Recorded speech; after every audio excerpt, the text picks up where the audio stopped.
Habang masaya ang mga tao at nagdiriwang, biglang nagkagulo at umuulan ng mga halimaw mula sa lahat ng direksyon at makikita natin si Cleary na lumilipad sa himpapawid, naghahanda para gumawa ng ilang barrier para protektahan ang mga tao laban sa mga halimaw.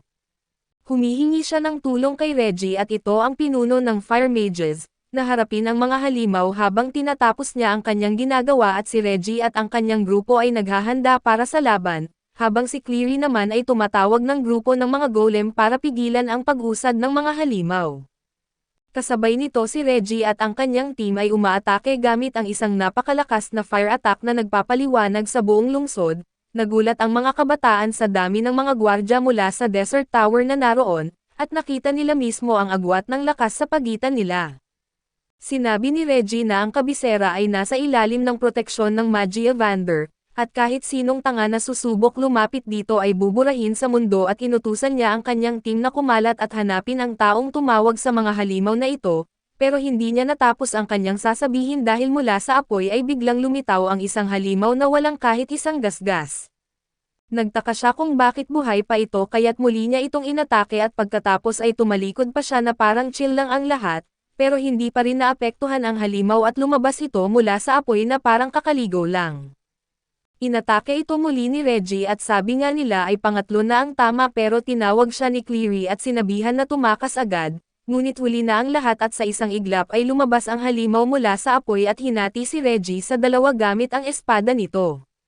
Sa sandaling iyon ay nagbago ang sitwasyon at napagtanto ng mga gwardya ang panganib na kanilang kinakaharap, napag-isipan ni Cleary na may kakayahan ang halimaw na mag-cancel ng magic kaya't hindi ito tinatablan ng kanilang mga atake. Napatunayan niya ito nang siya ay atakihin ng halimaw gamit ang anti-magic sword ni Aaron, na nakakuha ng kapangyarihan mula sa kailaliman ng kuweba at samantala si Caldren ay nagmamasid sa sitwasyon at iniisip kung ang paglitaw ng anti-magic at mga teleportation gate, ay nangangahulugan na ang nasa likod ng pag-ataking ito ay ang parehong grupo na sumisira sa practical exam. Sa totoo lang ay halata naman at dahil sa eksaktong timing nito, lalo na sa panahong pinakamahina ang Magi Evander at malinaw na hindi ito gawa ng iisang tao kundi ng isang organisadong grupo na matagal nang nagpaplano. Subalit ano kaya ang layunin nila at nang may isang tagasunod na nagmungkahi na magpadala sila ng mga tao sa loob ng lungsod para tumulong, tumanggi siya at sinabing wala itong silbi at mamamatay lang sila at pagkatapos mag-isip sandali, napagdesisyonan niya na ang layunin ng pag-ataking ito ay para mailihis ang atensyon. Inutusan niya ang kanyang tauhan na ipagtanggol ang tore at samantala si Owen ay kasama ang iba pang Magi Evander at sinabing malinaw na sila ang target. Sumagot si Eleanor na sila ay nasa pinakamahinang kalagayan ngayon at nauubos ang kanilang enerhiya, at hindi pa nila alam kung sino ang nasa likod ng pag-atake pero malinaw na sila ang target. Nang magmungkahi si Will at ang assistant ni Wiseman na magpadala sila ng reinforcement para tumulong, sinigawan siya ni Aaron at sinabing huwag siyang magsalita ng walang kwenta at tinanong siya ni Cian kung ano ang gagawin nila ngayon, kung mananatili lang ba silang nanunood ng hindi kumikilos. Sumagot si Aaron na oo at iyon ang gagawin nila at pinagbawalan niya ang lahat na lumabas ng tore, dahil ang pagkawala ng kahit isang Magi Evander ay maaaring magdulot ng pagkasira ng barrier at magresulta sa pag-atake sa kanila. Sa madaling salita ay hindi lang ang kabisera ang masisira kundi ang buong mundo at iyon ang hindi niya hahayaang mangyari. Sa kabilang panig ang mga umaatake ay naiinis dahil hindi kumakagat ang Magi Evander at hindi pa rin lumalabas, kaya sinabi ng pinunong walang ulo na kung ayaw nilang magpakita ay ipagpapatuloy na lang nila ang pagwasak sa lungsod. Si Iris ay nakatayo at nagulat sa biglang pagbabago ng sitwasyon at sinusubukan niyang iligtas ang isang bata at ang kanyang ina mula sa pag-atake ng mga halimaw. Ngunit ang kanilang mga atake ay nababaliwala dahil sa anti-magic at bago pa man sila mapatay ng halimaw, biglang lumitaw si Will at pinatay ang halimaw gamit ang isang mabilis na atake mula sa kanyang espada. Sinabi niya na matagal na niyang kinamumuhian ang kawalang katarungan na dinaranas niya, at tinitingnan siya ng mundo na parang wala siyang silbi pero hindi niya kailanman hinahangad na masira ang mundo, kahit nakakaramdam siya ng takot at pag-aalala at magulo ang kanyang isipan dahil sa nangyari sa exam. Pinapakalma niya ang sarili niya dahil sa tuwing mag-alinlangan siya, mas maraming tao ang mamamatay kaya't kumilos siya na parang pana at tinarget ang bawat halimaw na makakasalubong niya at hanggang sa tawagin siya ni Rusty at pinayuhan na tutukan ang mga halimaw na may hawak na espada, dahil sila ang may anti-magic at sila ang pinakamapanganib. Sumunod si Will at ibinuhos ang lahat ng kanyang atensyon sa mga halimaw na may anti-magic, at hinati ang una sa kanila sa dalawa at kasabay nito ay sinabi ni Iris na ang pagdating ni Will ay makakatulong sa sitwasyon, pero hindi niya kayang harapin ang lahat ng halimaw ng mag-isa kaya't kailangan niya ng tulong. Dito na nakipag-ugnayan si Aaron sa kanya at pinayagan siyang mautusan ang mga dwarf na sumali sa laban. Agad ipinakita ni Iris ang kanyang tunay na pagkakakilanlan at inutusan ang lahat ng nasa disyerto na makipagtulungan sa mga dwarf sa pakikipaglaban sa mga halimaw. Sa kabilang panig ay pumunta si Worker sa mga dwarf at humingi ng tulong sa kanila, at sumali ang mga dwarf sa laban para tulungan si Will at iniwan natin sila at pumunta kay Edward na tinatalo ang grupo ng mga halimaw, at inutusan niya ang mga estudyante na iwan ang mga halimaw na may anti-magic sa mga dwarf at itoon ang kanilang atake sa iba.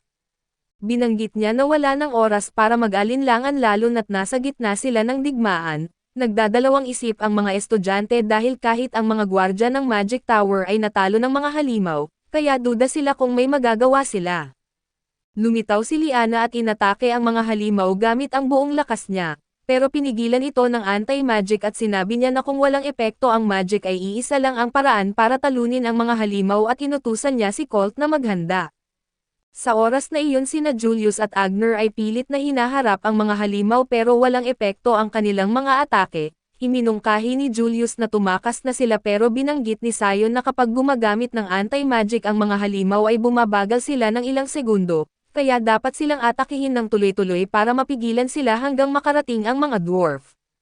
Sinunod nila ito at patuloy na umatake at pinapalibutan ang mga halimaw at pinipigilan silang makagalaw. Tinawag ni Sion si Colt at sinabing gawin na ang iginiit ni Liana at matapos ang ilang sandaling pag-alinlangan, ginamit ni Liana ang kanyang magic para galawin ang estatwa ng Magia Vander sa likod nila at ibinagsak ito sa mga halimaw.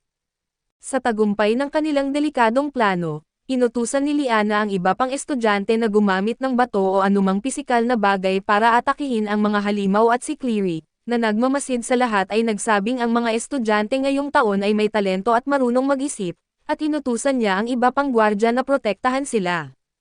Samantala binanggit ng pinunong walang ulo na tulad ng inaasahan niya mula sa akademya, mabilis nilang nakontrol ang sitwasyon at sumagot ang kanyang kasamahan na tinatawag na The Butcher na nangyari ito dahil sa mga hangal na nagpakita ng kanilang sarili sa grupo ni Aaron at napilitan silang pabilisin ang plano, dahil kung hindi ay nakagawa sana sila ng mas maraming anti-magic. Binanggit ng pinunong walang ulo na kahit may mga dwarf ay mabilis pa rin ang naging tugon ng mga salamangkero. Sumagot ang Butcher na sa kabutihang palad ay wala pa silang paraan para kontrahin ang anti-magic, kung hindi ay tuluyang mabibigo ang kanilang plano. Kung hindi dahil sa pagdating ni Aaron ay naging matagumpay sana ang kanilang biglaang pag-atake ng walang kahit anong pagtutol, sinabi ng pinunong walang ulo na may iba pang problema at ang tinutukoy niya ay si Will pero hindi iyon mahalaga. Kahit medyo maaga pa ay napilitan silang gamitin ang kanilang lihim na sandata, iniwan natin sila at bumalik kay Will na patuloy na pinuputol ang mga halimaw sa kaliwat kanan hanggang sa magulat siya nang may lumitaw na portal sa harap niya. Mula sa portal na iyon ay lumabas ang isang kakaibang halimaw at agad siyang kinabahan nang makita ito. Paglabas pa lang ng halimaw mula sa portal, agad nitong sinipa si Will at literal na parang bola na sinipa at pinapalipad sa kabilang panig at makikita natin si Finn sa loob ng kuweba, na binubugbog ng isa sa mga tauhan ng mga umaatake. Tinanong siya kung ano ang layunin nila sa paggawa ng anti-magic, at sinagot siya ng may panunuya na wala nang saysay ang lahat ng ginagawa niya dahil ang tunay nilang plano ay akitin siya sa kuweba at pigilan siya at sa oras na ito, malamang ang buong lungsod ay nasusunog na. Bumalik tayo kay Will na pilit tumatayo matapos ang huling pag-atake ng halimaw at hindi pa siya nakakabawi ng hininga. Biglang bumagsak ang halimaw sa ibabaw niya gamit ang espada nito at winasak ang buong bahay na kinaroroonan niya. Kung hindi niya ginamit ang kanyang espada sa huling sandali para salagin ang atake, malamang patay na siya at nakahiga siya sa lupa at iniisip kung imposible na ordinaryong halimaw ito, at kung mas malakas pa ba ito kaysa sa duke. Kasabay nito ay iginiit ni Cleary na ang halimaw na iyon ay tinatawag na Defender, isang halimaw na kilala na lumalabas sa level 40 ng kuweba at napakalakas nito hanggang sa may mga Magia Vander na napatay nito. Dito sinabi ng Butcher na kinailangan nilang isakripisyo ang 50 sa kanilang mga tauhan para maipasok ang halimaw sa portal, at sumagot ang pinunong walang ulo na ang paghuli rito ay parang impyerno, pero sulit naman dahil ngayon ay sisirain nito ang lungsod. Samantala ay ipinagpatuloy ng halimaw ang pag-atake kay Will dahil wala ng ibang tao sa lugar. Ginagawa ni Will ang lahat para mabuhay at binanggit niya na kahit naiwasan niya ang mga atake ng halimaw, agad naman siyang tinatamaan ng isa pang atake at napapalipad sa hangin. Kung magpapatuloy ito ay tiyak na mamamatay siya kaya't wala siyang ibang pagpipilian kundi tumakas, pero bago niya matapos ang iniisip niya ay muli siyang pinalipad ng halimaw at dumiretso ito sa dalawang estudyanteng nakahandusay sa likod. Walang pag-alinlangan ay inatake sila ng halimaw gamit ang espada nito, pero sinasalag ni Will ang atake at inutusan ang mga estudyante na tumakas agad at matapos ang ilang sandaling pag-alinlangan, tumakas sila at pagkatapos nito ay sinipa ng defender si Will ng malakas at pinalipad siya sa hangin at sa loob ng isang iglap, lumapit ito sa kanya at ibinagsak siya ng malakas sa lupa. Para bang nilalaro lang siya nito at tumama si Will sa lupa at naramdaman niya na parang sumisigaw sa sakit ang bawat buto sa kanyang katawan. Sa puntong iyon ay naghanda ang defender na tapusin siya pero nagulat sila sa biglang pagdating ni Donan at ng iba pang mga dwarf na sumagip kay Will sa huling sandali at pinapalibutan ang defender. Kasabay nito ay inutusan ni Iris ang lahat na magtipon sa paligid ni Will at maghanda. Dahil sa sandaling sirain ng mga dwarf ang anti-magic ay sabay-sabay nilang aatakehin ang defender at papatayin ito. Nagtipon ang lahat at sinabi ng pinunong walang ulo na gagamitin nila ang kanilang bilang para pigilan ang defender, na siya ring inaasahan nila at pagkatapos niyang magsalita, ang mga natalo na halimaw ay naglabas ng itim na usok na nagtipon sa defender at sinipsip nito ang lahat papasok sa kanyang core. Nagulat ang lahat at hindi nila maintindihan ang nangyayari. Hanggang sa napansin ni Edward ang sitwasyon at inutusan silang sirain agad ang core ng mga halimaw, ngunit iginiit ng pinunong walang ulo na ang defender ay may kakayahan na sumisipsip ng core ng ibang halimaw, at sa madaling salita kinakain nito ang ibang halimaw para lumakas. Inatake ng lahat ang defender para pigilan itong mas lumakas pa, pero pumasok ang butcher at pinigilan ang lahat gamit ang kanyang mga patalim na nagpatigil sa kanila sa lugar at natapos ng defender ang pagsipsip ng lakas ng ibang mga halimaw, at nagbago ang itsura nito. Nagkaroon ito ng malalaking pakpak sa loob ng ilang segundo at naglabas ng maraming matutulis na spike mula sa mga pakpak nito, na tumama sa halos lahat ng naroon at tumawa ng baliw ang butcher dahil ngayon, wala nang makakahadlang sa defender kahit hindi magic at kahit pa ang lakas na meron ang mga dwarf. Ipinagmamalaki ng pinunong walang ulo na handa na ang lungsod para sa kanilang plano na magtatapos sa pagpatay sa Magi Evander. Samantala si Will na nakikita ang lahat na gumuho sa harap niya matapos silang mahulog sa bitag ay nagsabing wala ng epekto ang lahat ng kanilang armas laban sa defender, at kung may pag-asa man na matalo ito at ang tanging paraan ay ang pigilan ang pagsipsip nito. Sa sandaling iyon ay lumitaw si Rusty at tinawag si Will para balutan ang kanyang espada ng kanyang magic. Ngunit biglang sumulpat ang defender at pinutol ang braso ni Rusty sa isang iglap at nagalit si Will at umatake sa defender ng walang tigil at walang iniisip, pero wala pa rin itong epekto laban sa napakalakas na kapangyarihan ng defender. Sa oras na iyon ay inutusan ni Rusty si Kiki na pumunta kay Colette at sinigurado niya na protektahan niya si Will, at idinagdag na iisa na lang ang magagawa niya at bumalik tayo kay Will na nahihirapan sa laban niya laban sa defender at binanggit niya na kahit gaano siya kadesperado sa pag-atake, hindi niya kayang malalampasan ang kalaban. Kahit gamitin pa niya ang isip niya ay walang silbi ang kanyang mga plano, sa madaling salita ay hindi gumagana ang talino, lakas o kahit anumang alam niya at doon niya tuluyang napatunayan na wala talaga siyang silbi.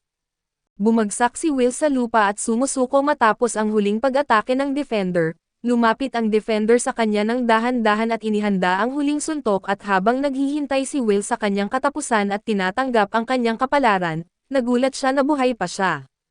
Pagmulat niya ng mata ay nakita niya si Rusty sa harap niya na nagtulak sa kanya palayo at siya ang nasugatan sa halip. Ngumiti si Rusty at iginiit na palagi siyang mananatili sa tabi niya at hindi pa nakaka-recover si Will sa gulat o nakakagawa ng kahit ano at nang biglang mabasag ang katawan ni Rusty na parang yelo at tuluyang naglaho, nahulog si Will mula sa taas ng gusali habang sumisigaw sa sakit.